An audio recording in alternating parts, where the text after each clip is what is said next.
여러분 안녕하십니까. 만화임 뉴스입니다. 윤석열 전 대통령에 대한 1심 선고가 19일 있었죠. 여러분 여러 방송을 통해서 저도 이제 방송을 했습니다만은 이 판결이 무엇이 문제인지 왜 우리가 받아들일 수 없는지 다 인지를 하셨을 겁니다. 제가 이제 한번 정리 차원에서 여러분에게 다시 한번 말씀을 드리고자 합니다. 이 내용을 알아야만이 우리가 말이죠 투쟁을 할 수가 있고 외칠 수가 있는 것이죠. 여러분 아시다시피 윤석열 전 대통령에 대해서 무기징역이 선고됐죠. 죄명은 내란 우두머리 죄입니다. 자, 형량이 일단 무겁습니다. 그리고 말이죠, 무엇보다도 그 직위원 판사의, 부장판사의 판결 논리가 말이죠, 구조 자체가 아주 상당히 정교하게 만들어졌다.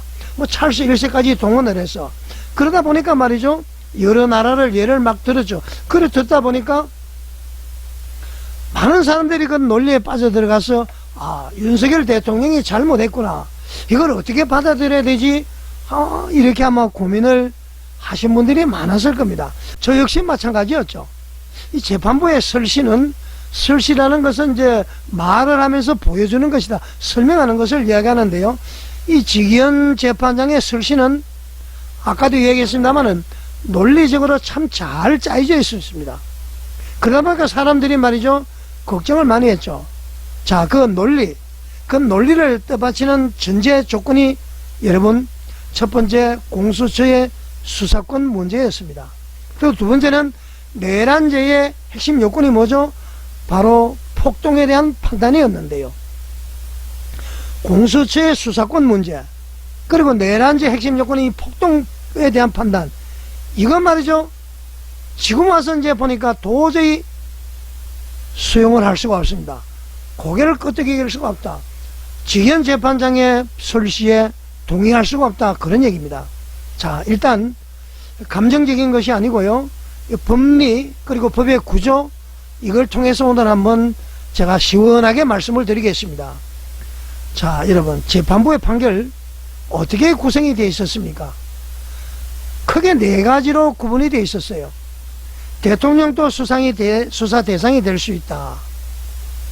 자, 이 부분은 앞으로 우리 보수 우파에게 아주 유리한 이야기입니다.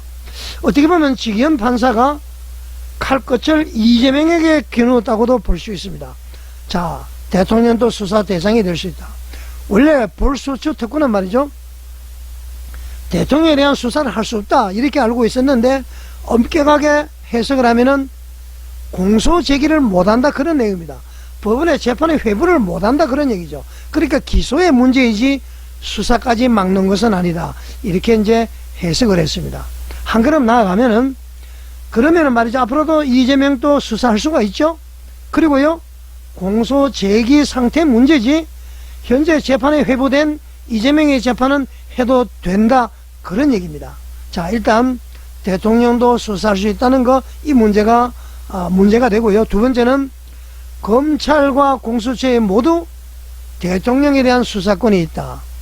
그러니까 직권남용 수사 과정에서 직접적인 관련 범죄로 내란을 인지해서 수사가 가능하다, 그렇게 지금 설시를 했습니다. 자, 세 번째, 군을 국회로 보낸 것이 핵심이다. 그러면서 말이죠, 국회를 마비시키려는 목적이 있었고 이것이 국헌 문제입니다, 그랬습니다. 뒤에서 설명을 하겠지만은 비상계엄은 당연히 군 출동이 핵심이에요. 근데 군이 출동을 했다고 해서 내란 문제죠. 자, 네 번째, 이 세 가지가 위에서 이야기한 이 세 가지가 말이죠, 이 세 가지 행위가 전부 폭동에 해당한다, 그래서 내란죄다, 이렇게 지금 직위원 판사는 결론을 내렸죠. 자, 여러분, 다시 한번 정리를 해보겠습니다. 직위원 부장판사는 말이죠, 비상계엄 자체는 문제 삼지 않겠다. 왜? 대통령의 고유 권한이고 사법심사의 대상이 되지 않는다, 그렇게 결론을 내렸습니다. 그러면서도 말이죠, 그렇지만 군을 국회에 보낸 순간 바로 내란이 되었다.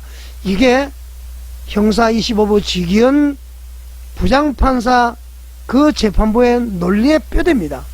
아까도 얘기했습니다만은 비상계엄을 선포하면은 군부대가 핵심이에요. 그 출동한 것은 당연한 건데 그 군부대를 군대에 국회에 보낸 것이 내란이다. 말이 안 되는 거 아닙니까, 여러분? 자, 공수처의 수사권, 정말 수사권이 있을까요? 그렇게 확장할 수 있을까 한번 보겠습니다. 첫 번째 의문이죠.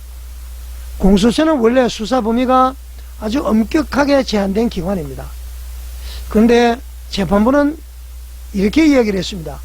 직권남용을 수사하다가 내란죄를 인지했기 때문에 관련 범죄로 수사할 수 있다. 자, 여러분, 이 논리가 말이죠, 그대로 받아들여지면은 어떤 문제가 생기겠습니까? 하나의 혐의가 있으면은 말이죠, 줄줄이 수사하면서 뭐 사돈팔촌의 모든 뭐 그 과거의 옛날 죄까지 다 까내어서 말이죠, 발견된 모든 범죄를 끝까지 다 수사할 수 있다. 그렇게 돼버리죠. 그러면은 말이죠, 공수처법을 만들 때에 왜 내란죄 수사권이 없는 수사권 한정 원칙을 왜 정했습니까?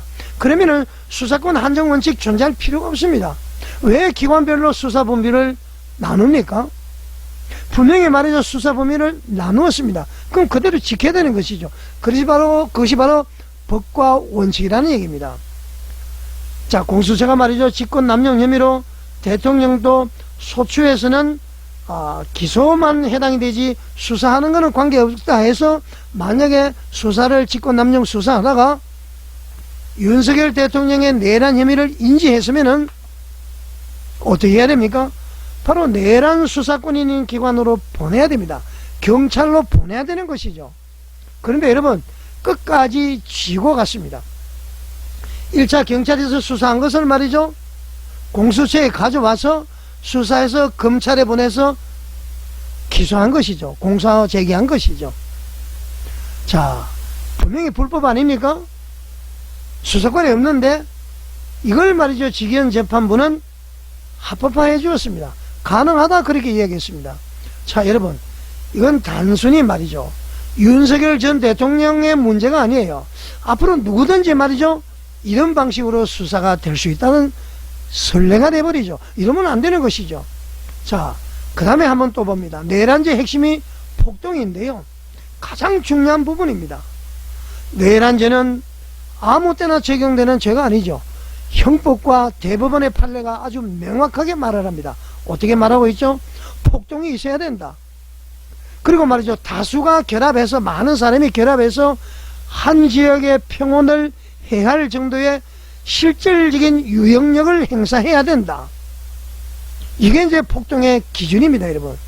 자, 여러분에게 한번 질문 드리겠습니다. 비상계엄 선포하는 그 당시 12월 3일 날 서울이나 수도권의 사회적 평온이 실제로 붕괴가 되었습니까? 물론 이제 비상계엄으로 인해서 깜짝 놀란 것은 있습니다만은 평온 자체가 말이죠, 뭐 통행 금지가 되고 군 병력이 탱크를 몰고 와서 말이죠, 서울에 진주를 하고 계엄법을 보게 되면은 전차부대 다 출동하도록 되어 있습니다. 그런 게 전혀 없었지 않았습니까? 총기 사용 없었습니다. 유혈 사태 없었습니다. 대규모 시민 충돌 없었습니다. 오히려 말이죠, 국회에 출동한 군인들이 민간인들에게 폭행을 당했습니다, 여러분. 자, 군이 투입된 건 사실이죠. 그러나 그렇기 때문에, 그러나 그 자체가 바로 서울의 평온을 해야 할 정도의 폭동입니까? 자, 이 상황에서 많은 법조인들이 말이죠, 현직 부장판사들도 그렇고 많은 분들이 조금씩은 다른 의견이 갈립니다만 대부분 말이죠, 이거는 내란이 아니야, 직권남용 또는 내란 예비 업무에 가깝다, 내란은 아니야, 그렇게 다 이야기를 하고 있습니다. 그런데 직위원재판부는 어떻게 했습니까? 이 비상계엄을 실행한 결과보다도요, 비상계엄을 선포한 의도, 계획, 이걸 말이죠 보고 그것을 중심으로 잡아서 폭동을 인정해버렸습니다. 실행된 결과가 아니라 비상계엄을 선포한 의도와 그 계획을 메모지에 그걸 가지고 말이죠, 그 폭동이다, 이렇게 얘기한 것이죠. 자, 그러면은 여러분, 폭동은 말이죠, 위험범위라 하더라도, 아주 위험범위라 하더라도 현실적인 위력이 있을 때에 폭동이 되는 것입니다. 그 의도를 가졌다고 해서 폭동을 인정해버리면은 앞으로 웬만하면은 다 내란죄에 걸리게 되어 있습니다, 여러분. 자, 여러분, 일단 판결은 나왔으니까요, 판결은 존중합시다. 2심도 있고 3심이 있고 국민 저항권이 있습니다. 자, 그렇지만 분명히 말씀을 여러분들에게 드리겠습니다. 윤석열 전 대통령의 행위가 말이죠, 정치적으로 정당했다고 말할 수는 없을 겁니다. 뭐 사실 그렇지 않습니까? 비상금에도 뭐 해결할 방법이 있는데 오죽했으면 비상금을 했겠습니까만은. 그렇기 때문에 윤석열 전 대통령의 책임이 없다고 말할 수도 없습니다. 자, 윤석열 대통령도 사과를 했습니다. 반국가 세력 척결하기 위해서 했지만 국민들에게 고통을 주고 이렇게 해서 죄송합니다라고 사과를 분명히 했습니다. 저도 말이죠, 그래서 마음이 다 녹았습니다. 조금 여러가지 찝찝한 것이 다 녹아졌습니다. 윤석열 대통령의 그 사과 처음 들었죠? 재판 끝나고 난 다음에. 자, 일단 책임이 없다고 말할 수 없습니다. 자, 그렇지만은 윤석열 전 대통령의 비상계엄 선포가 정당하지 않았다고 해서 내란 우두머리다, 실질적인 폭동이 없었는데도 그 계획을 했다고 해서 폭동이다, 이 공식은 위험한 것이죠. 자, 그래서 이번 판결은 논리적으로는 아주 정교해 보입니다. 많은 사람들이 말이죠, 윤 대통령이 잘못했구나 이런 생각을 가졌을 겁니다. 그러나 말이죠, 그 판결은 전체가 흔들려 버리죠. 수사권을 이렇게 넓혀도 됩니까? 왜 한정적인 권한을 두었습니까, 여러분? 폭동 개념을 이렇게 확장해도 됩니까? 자, 이 의무는 윤석열 개인의 문제가 아니라 대한민국 전체의 문제인 것이죠. 자, 여러분, 법적 판단은 1심에서 일단 내려졌지만은 헌법적으로 역사적인 평가는 아직 끝나지 않았습니다. 자, 이 문제는 우리가 감정으로 볼 사안이 아니죠. 보수파 진영이든 진보 좌파 진영이든 법의 문턱을 낮추어버리는 판결에는 모두가 경계해야 됩니다. 자, 그래서 오늘 말이죠, 광화문 국민운동 자유한국당은 전한길 대표, 자유한국당 김현태 단장이 왔습니다.